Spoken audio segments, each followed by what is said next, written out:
Welcome back guys to Voicey here and another r/EntitledParents. Don't forget Voicey veterans to like, subscribe and hit that bell to never miss an episode. This story was called Edie Wants to Trade a Happy Meal for My Son's $40 Toy. The characters: my son, myself, entitled Boy Kid, entitled Girl Kid, and entitled Dad. Let me preface this with my son loves to share.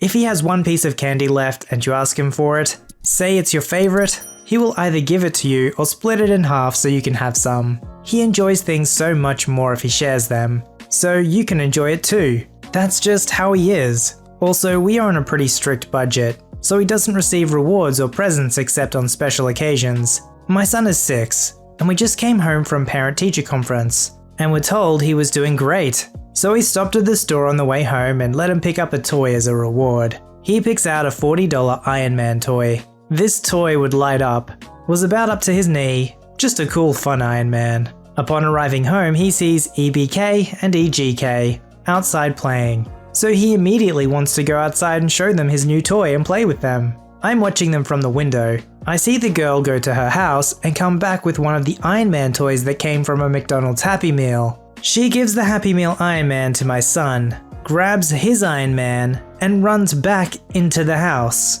I run outside and am met by my son, who's crying. He tells me that they took his Iron Man and gave him the Happy Meal one as a trade. I am livid. I march over to their house and Edie comes to the door. I explain what happened and tell him that I want my son's toy back. He tries to tell me that MS agreed to trade and they are both Iron Man, so what's the difference? Meanwhile, I see EK's behind him playing roughly with my son's toy. After about 15 minutes of arguing, with a very sad 6-year-old on my side, I finally threaten to call the cops, and Edie tells the EKs to give back the toy. They tell him, "No, we like this Iron Man better." Edie tells the kids he will get the same Iron Man next week when he gets paid, and the kids still tell him no. Edie then tells me that they can keep it, but they have to give it back when he gets them one.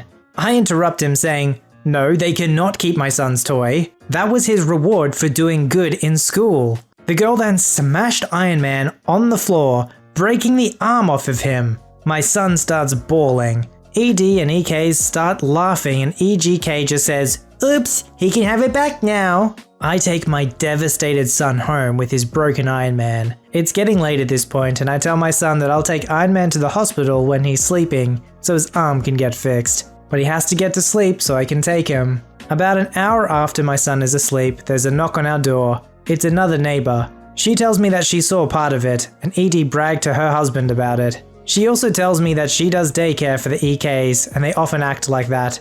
Our awesome neighbor proceeds to hand me a brand new Iron Man, just like my son's. I thank her but tell her I couldn't accept that. She laughs and said that she's putting the cost on Edie's daycare bill, so he's actually paying for it. I accept and invite her in for a glass of wine. Needless to say, Iron Man came out of the hospital looking brand new, and my son was ecstatic. He also stopped playing with the EKs. This is what I don't understand about entitled families. If you don't get along with your neighbors, it's gonna always be painful anytime there's any conflict. Why ruin a perfectly good relationship just because your spoiled kids want to steal your neighbor's child's toy?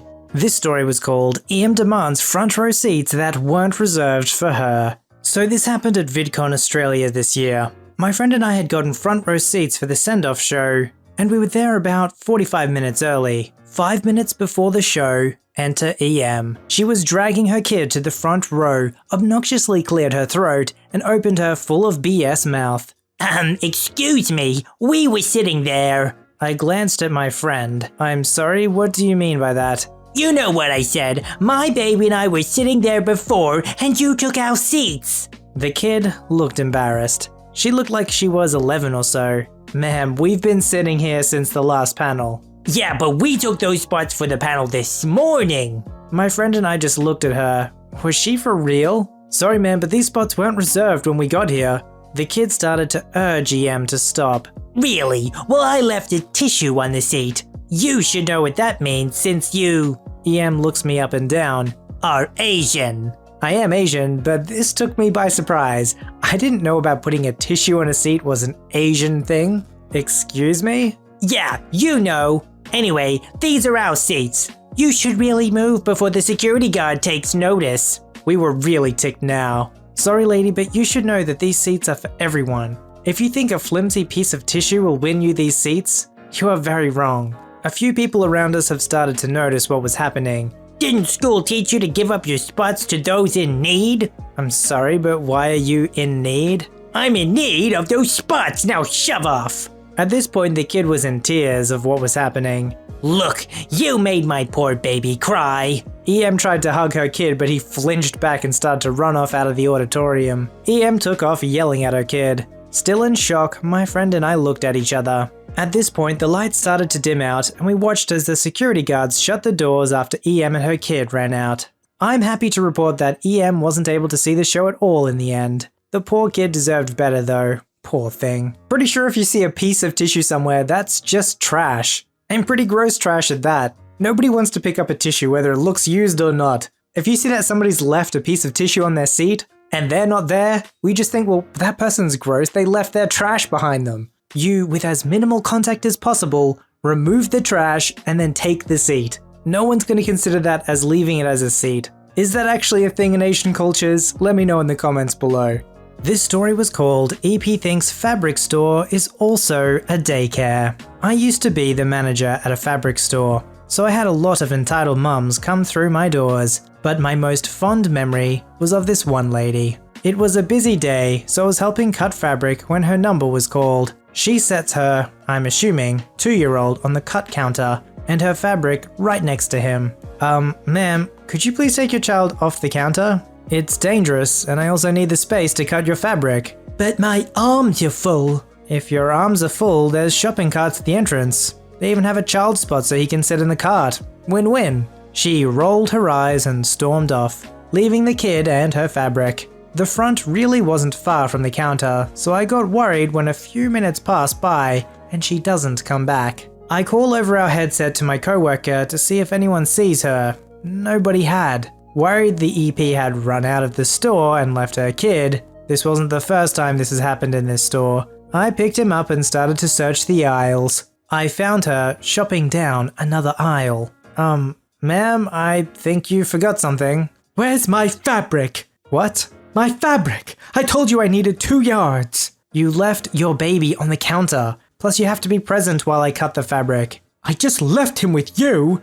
You were watching him while I finished shopping. Me absolutely baffled at this point. Ma'am, that's not how this works. You really need to keep an eye on your kid. You were paid to be here, right? So I'm paying your bills. Just watch him so I can get my shopping done. He's not that hard to watch. If he's not that hard to watch, I'll just put him in your cart. How about that? At this point, I was trying to hand off the baby to her, but she was pulling her cart away from me. I'll take him back when you cut my fabric. Ma'am, really, you have to watch your kid. This isn't a daycare. Well, I'm not finished shopping. I told you I'd take him back when my fabric is cut and ready. At this point, I was fed up and was in an awkward situation, so I just snapped. I turned and walked back to the cut counter, where one of my coworkers cut the 2 yards of fabric. But instead of walking it back to her, I marched to the front of the store where we have a PA system, where I loudly used for the entire store. Attention fabric store shoppers. Would the woman who left her baby at the cut counter please pick him up?